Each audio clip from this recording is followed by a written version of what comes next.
Let's take a look at one of the great unsung supercars of the 90s, Jaguar's XJ220 at 220 miles an hour.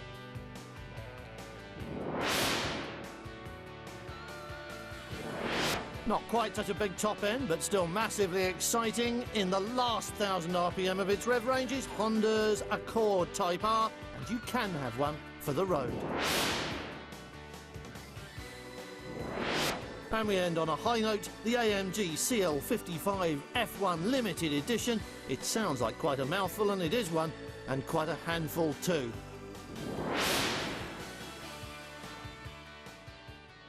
An important part of Jaguar history was the whole range of sports cars which began with the SS pre-war and became in the 50s and 60s a superb succession of race cars which had their roots in the fabulous XK series, notably the 120, designed as a road car but successful as a racer as well.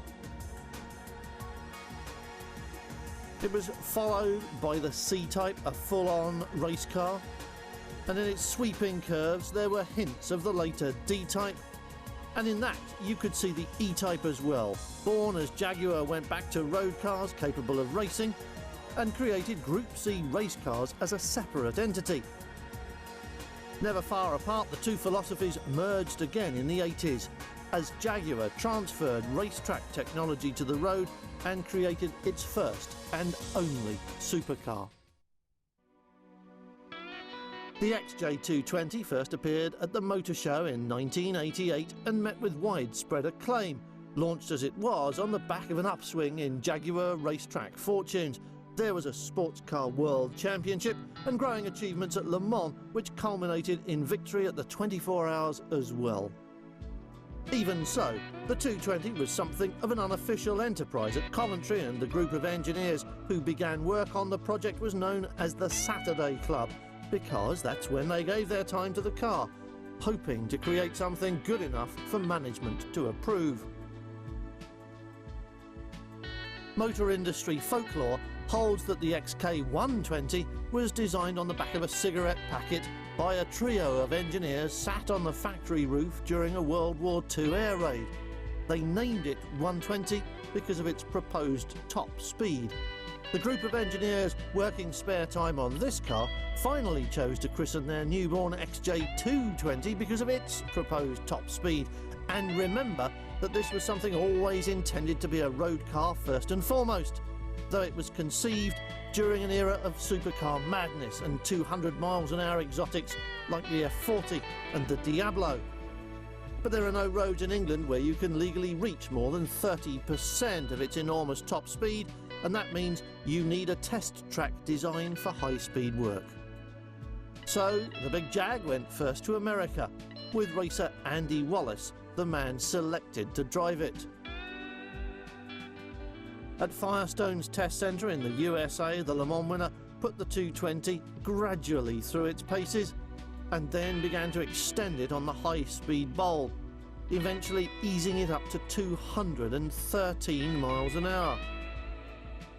But the car was outrunning the circuit and couldn't go any faster, Wallace said. He also said there was more to come, but that just couldn't be achieved here in Texas.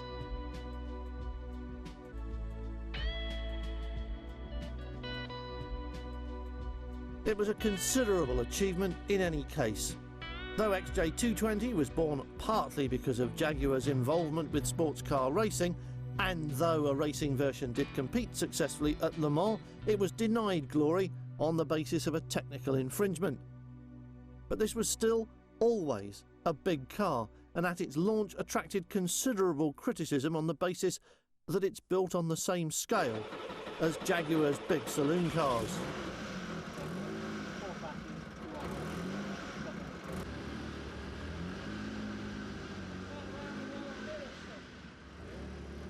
But twin turbos pumping into the 3.5-litre V6 hoist out almost 550 horsepower, and that still should have been enough to push the near 16 feet in length and close to 2-ton weight of the 220 up towards its design maximum.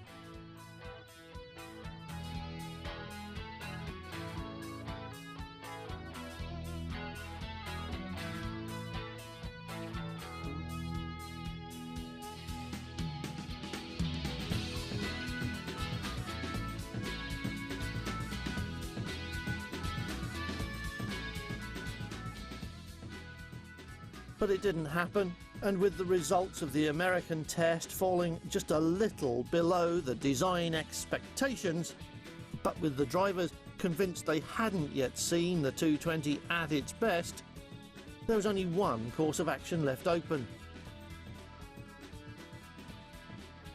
Off they went to Nardo in Italy and the massive 8-mile diameter bowl, where Martin Brundle took charge of the proceedings in the cockpit.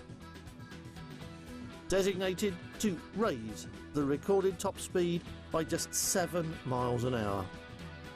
The characteristics of sustained high-speed driving in a car that's as aerodynamically clean as the XJ220, which owes a lot of its fairly big 0.36 CD to the enormous width of its tyres, is strange at first. What happens is that it reaches a sort of step above which it seems it will not go. For Andy Wallace in America, that was 213 miles an hour, long quoted as the 220's top speed. But if you wait, you'll feel the aerodynamics start to work, and the car gradually settles, cleaning itself up to a slightly better top speed. Martin Brundle had the space to wait at Nardo, and the 220 eventually eased its way up to 217 miles an hour. Close enough, especially if you think that even the slight slant of the Nardo bowl will scrub 3 or 4% off the top speed of any car through friction on the tyres, especially the big 18s on the back of the Jaguar. Job done, but time to look away now as the 220 undergoes the final ritual through which a production car must go before it can be sold: crash testing. Like the car's modern crash tests have changed a great deal and are rather more demanding, but this was still heartbreaking stuff for Jaguar fans to look at, watching something this expensive being deliberately destroyed, even though the 220 passed its mandatory impact tests without any problems.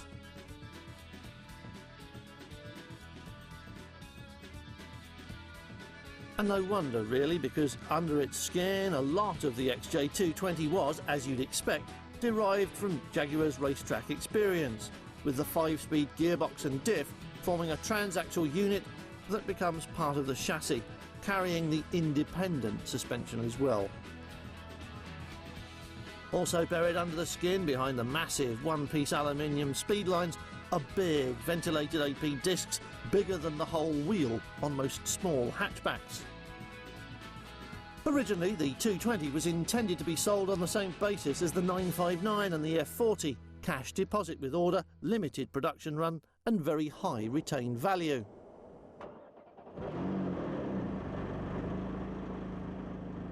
Despite the 220's success in engineering terms, that dream simply wasn't about to come true. Amid stories that Jaguar were prepared to sue any of the purchasers who tried to back out of their sales contracts once the production run had started, the XJ220 flopped as badly as the stock market and the value of exotic cars worldwide. The eventual production run was less than 300 and the eventual top speed slightly less than predicted too, as we've seen.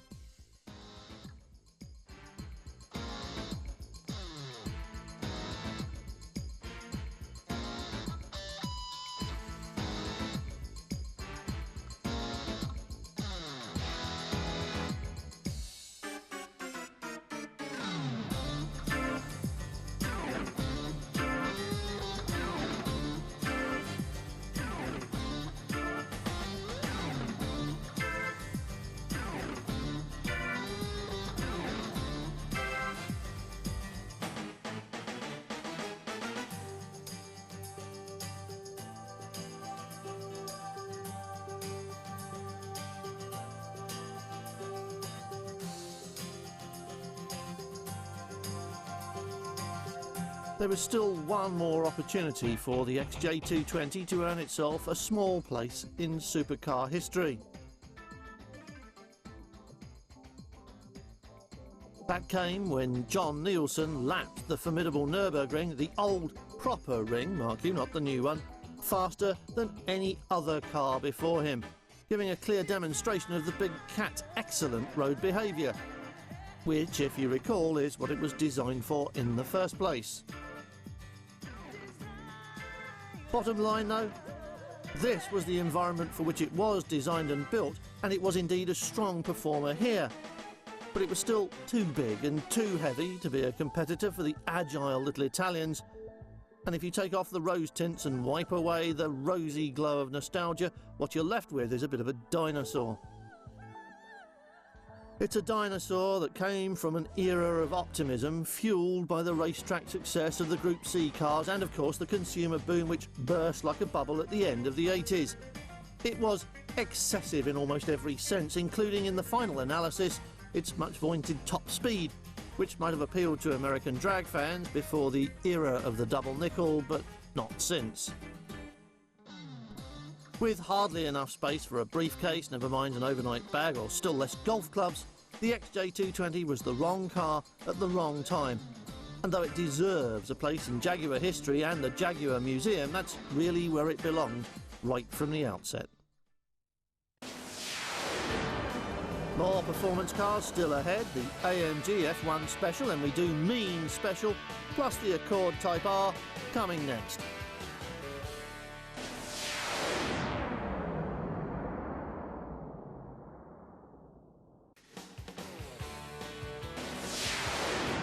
More Mercedes than most of us can use or afford in just a moment, but first something a little more approachable in the shape of the Accord Type R. Honda's R-Type designation is used to add the little extra at the top of its range, and when applied to the Accord it adds something like 50 plus horsepower and a 10% price hike over the rest of the range. It's even got a few more horses than the V6 Coupe, costs more or less the same but decimates the 0 to 60 time by almost 2 whole seconds. That's 25% of the time missing. And that should tell you all you need to know about the philosophy behind the Accord R and what it's supposed to do for you. And if it doesn't, let Honda spell it out for you. The iron fist in the velvet glove, it says here. The Type R is engineered for pure, uncompromising performance.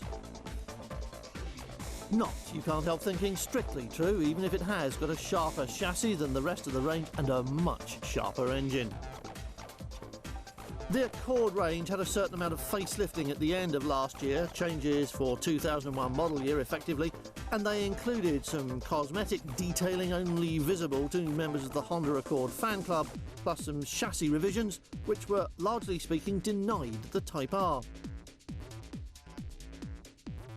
The reason is that most of the changes were aimed at smoothing out the turns, softening the motorway ride, and taking a little bit of vibration out of the steering.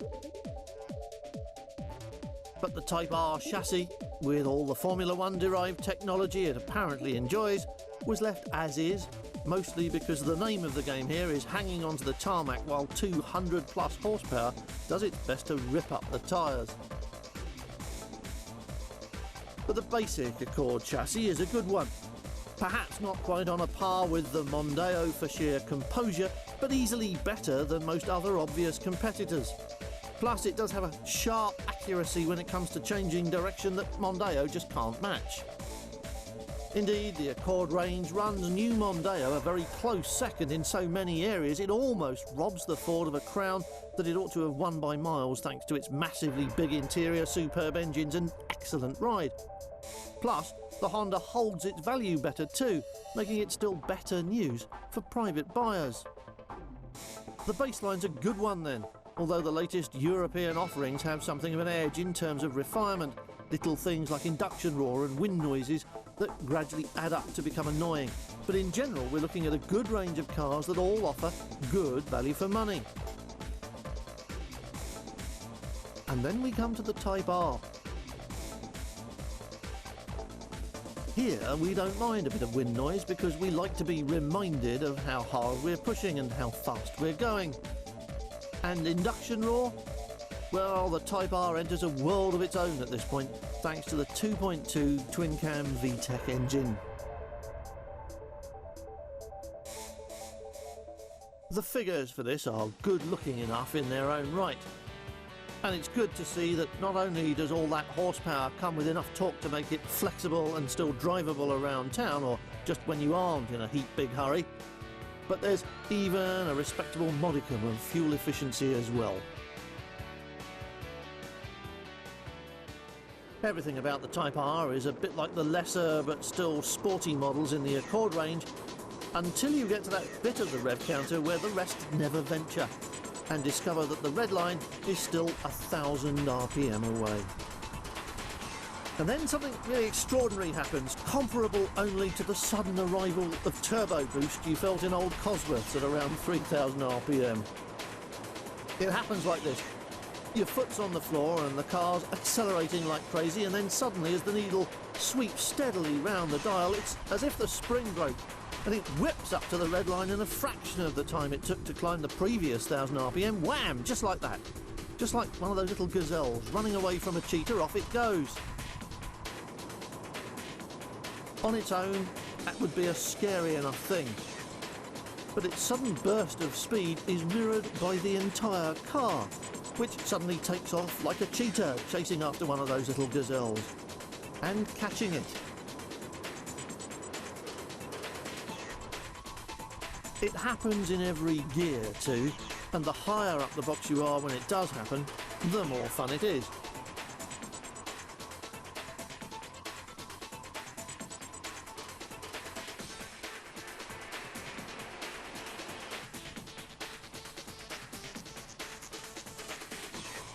To get the best out of it, what you need to do is keep the needle in that last 1,000 RPM as you run up through the gearbox.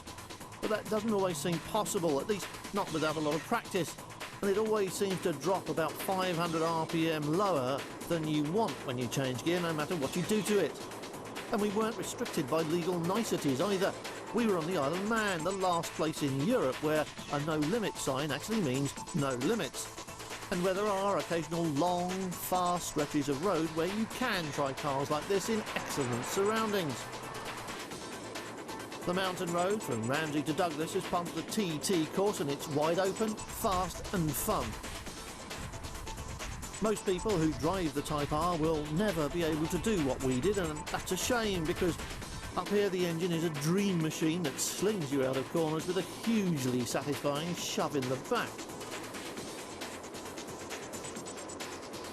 And when the road does tighten up, in comes that So Sharp chassis, and round you go with a nice big smile.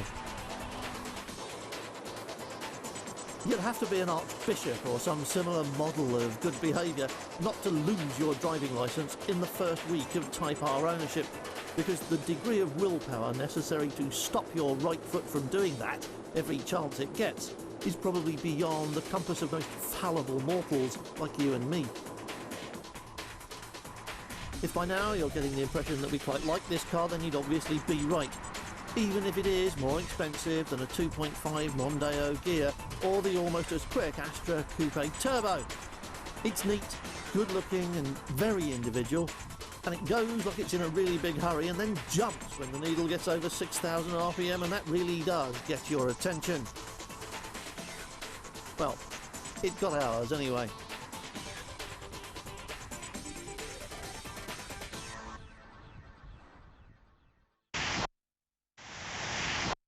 If you had a spare $250,000, more than enough money to buy a 360 Modena or even a 550, is it likely, do you think, that you'd decide instead to have a nice big comfy Mercedes coupe? No, thought not, unless it was this one.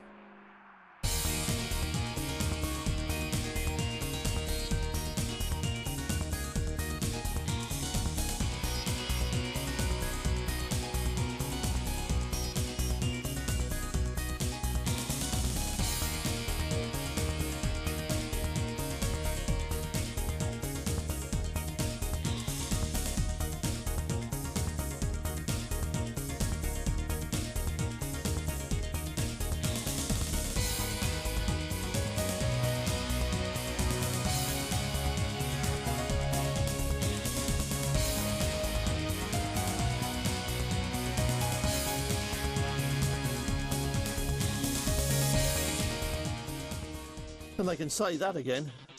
Limited to a production run of 55 cars, the AMG CL55 F1 is the basis of the current Formula One safety car, which heads the field during periods of full course yellow. Its big V8 engine gives it more than enough power to come out of pit lane and build up speed quickly, and that's an essential element of a successful safety car period. Though the race cars are virtually at idle while the track is cleared of whatever problem has occurred, that puts big demands on normal passenger cars, and even the AMG Mercedes is stretched to run fast enough for the race cars not to overheat by going too slowly. They must have airflow through their radiators and engine compartments, or they will just go bang. So it takes an exceptional road car to ferry the personnel and equipment that the regulations demand and carry them at a speed that's not harmful to the race cars nor dangerous to the occupants of the safety car. Unsurprisingly, horsepower and performance are only part of the equation. Most supercars can accelerate quickly, and lots of sports cars can do it as well. Even cars like the 2-litre Accord Type R we've just been looking at can step off the line pretty smartly.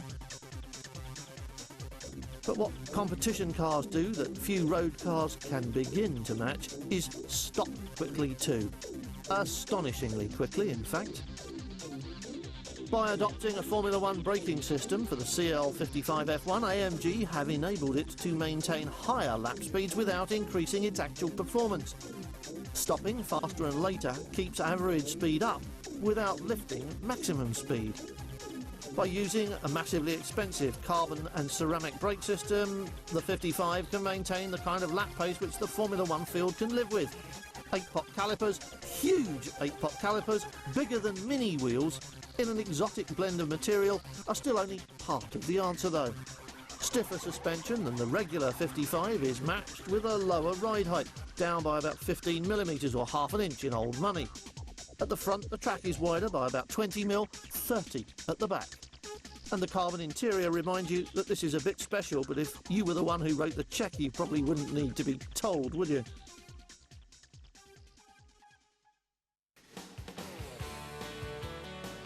And even if you were just a passenger, you'd probably get the picture without too much prompting. You won't need a tape measure to tell you that the tyres on this car are massive.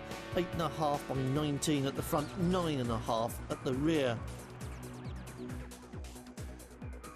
And the CL55 incorporates Mercedes' own active body control system, a feature of the regular passenger car line, and which reacts to suspension movements to suppress body roll during cornering, as well as dive during braking, and even that appealing power squat that its massive acceleration can produce. More than any Ferrari or Lamborghini we've featured so far, this is a car to dream about. Not because it's so pretty or desirable in itself, though there probably are people who think so, but simply because there are only a handful of them in the world, and probably an even smaller number of people who could actually afford to buy one of them brand new. We wouldn't, even if we could. But we'd like one for the weekend, just once.